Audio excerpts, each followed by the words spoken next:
오늘도 말씀으로 승리하시는 복된 날 되시길 주님의 이름으로 축복합니다.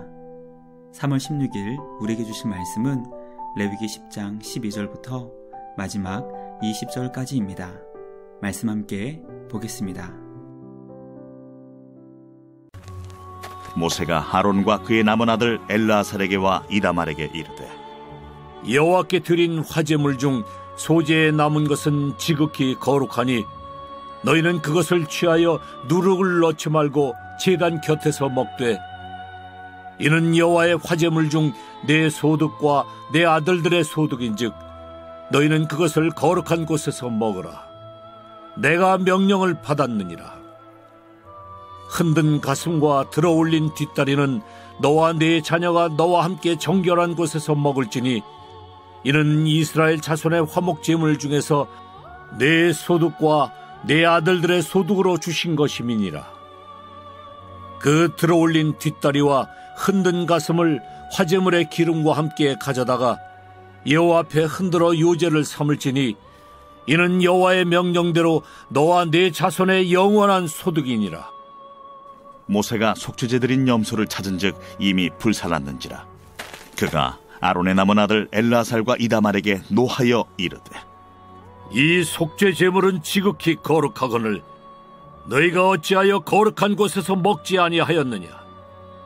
이는 너희로 회중의 죄를 담당하여 그들을 위하여 여호와 앞에 속죄하게 하려고 너희에게 주신 것이니라.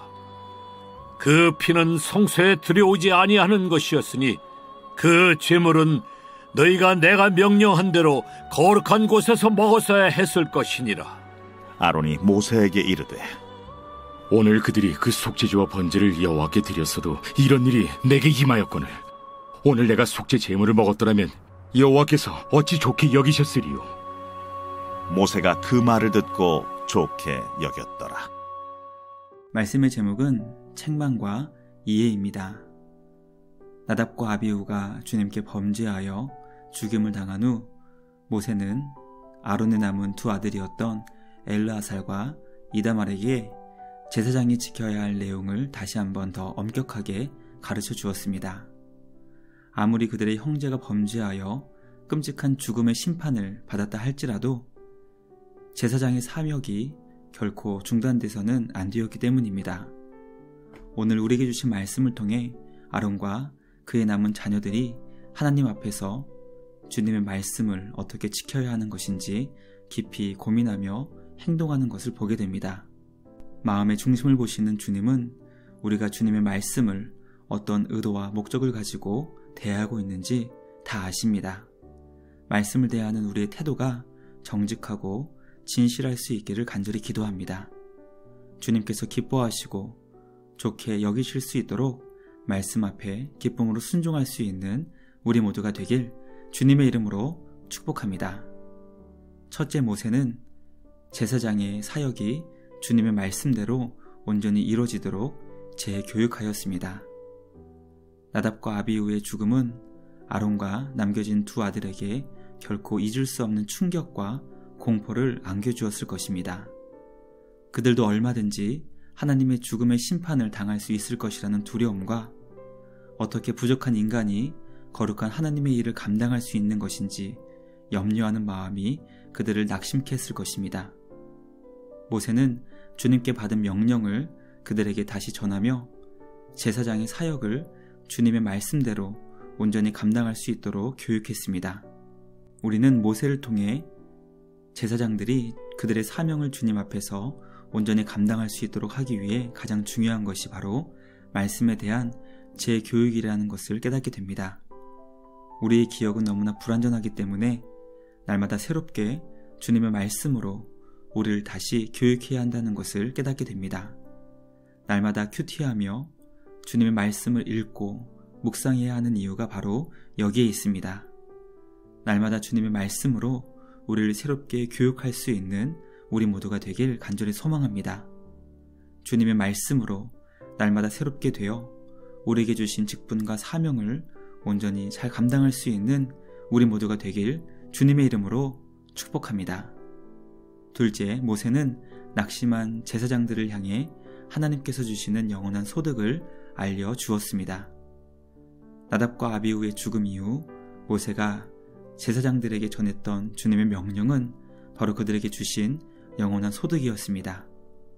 말씀을 묵상하며 하나님께서 제사장들을 얼마나 사랑하시는지 깨닫게 됩니다. 아론은 사랑하는 그의 두 아들을 잃어버렸고 엘르아살과 이다말도 사랑하는 두 형제를 다시는 볼 수 없게 되었습니다. 너무나 큰 상실의 아픔 가운데 어떤 말도 그들에게 위로가 될 수는 없었겠지만 하나님께서는 모세를 통해 제사장을 향한 주님의 마음을 알려주셨습니다.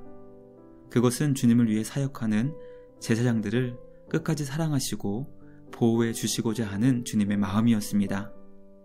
주님은 범죄하여 죽임을 당한 나답과 아비후를 언급하시며 남겨진 제사장들을 두려움으로 몰고 가지 않으셨습니다. 그들처럼 범죄하면 너희도 똑같이 심판을 당할 것이라고 경고하지도 않으셨습니다. 주님은 남겨진 제사장들에게 주어질 그들의 영원한 소득을 알려주시며 그들을 향한 주님의 사랑의 마음을 알려주신 것입니다. 제사장의 사명을 감당하는 것은 결코 쉬운 일이 아니었습니다. 주님은 주님을 위해 수고하며 헌신하는 제사장들을 사랑하시며 그들을 위한 삶을 보장해 주십니다. 우리를 향하신 주님의 변함없는 사랑을 기억하며 우리에게 맡겨주신 사명을 주님 안에서 잘 감당할 수 있는 우리 모두가 되길 주님의 이름으로 축복합니다. 마지막 셋째, 모세는 여호와 하나님 앞에서 행동했던 아론과 아들들을 좋게 여겼습니다. 속죄의 제물이었던 염소를 찾았던 모세는 이미 그 제물이 불에 탔다는 소식을 듣고 아론의 두 아들을 향해 화를 내며 꾸짖었습니다. 왜냐하면 속죄의 제물은 제사장들이 거룩한 곳에서 먹는 것을 통해 회중의 죄를 없애야 했기 때문이었습니다. 주님께서 주신 말씀을 어긴 그들을 향해 모세는 분노하였고 왜 그렇게 한 것인지 그 이유를 물었습니다. 아론은 모세를 향해 두 아들이 주님 앞에서 죄를 지어 죽임을 당했기 때문에 그 제물을 먹을 수 없었다고 설명하며 이것을 여호와께서 좋게 여기셨으면 좋겠다고 고백했습니다. 아론이 속죄의 염소를 불에 태웠던 이유가 바로 하나님의 기쁨을 위함이었다는 것을 깨닫게 됩니다. 모세는 아론의 대답을 들으며 그것이 주님의 마음을 기쁘시게 했다는 것을 깨닫고 좋게 여겼습니다. 말씀을 묵상하며 하나님께서는 주님의 말씀을 순종하는 우리의 마음이 주님의 기쁨을 위해 하는 것을 원하십니다. 주님의 기쁨이 되기 위해 말씀에 순종할 수 있는 우리 모두가 되길 간절히 소망합니다. 오늘도 말씀에 순종하여 사랑하는 주님의 기쁨이 될 수 있는 우리 모두가 되길 주님의 이름으로 축복합니다. 묵상을 마치며 함께 기도하겠습니다. 하나님 아버지, 말씀을 통해 우리를 사랑하시는 주님의 마음을 깨닫게 하시니 감사합니다. 항상 주님의 말씀을 새롭게 마음에 새기며 그 뜻을 기억하여 우리에게 주신 직분과 사명을 온전히 감당할 수 있도록 은혜를 주시옵소서. 우리를 사랑하시는 주님 안에서 오늘도 맡겨주신 모든 것을 기쁨으로 감당하게 하옵시고 주님을 사랑하는 우리의 마음이 주님을 기쁘시게 할 수 있도록 지혜와 힘과 용기를 주시옵소서. 오늘도 주님의 말씀을 깊이 있게 생각하며 주님의 뜻을 온전히 이뤄나갈 수 있는 우리 모두가 되게 하여 주시옵소서. 오늘도 우리에게 베풀어 주신 은혜와 사랑에 감사와 찬양을 드리며 우리를 구원하신 예수님의 이름으로 기도드리옵나이다. 아멘. 오늘도 주님과 함께 말씀으로 승리하시는 복된 날 되시길 주님의 이름으로 축복합니다.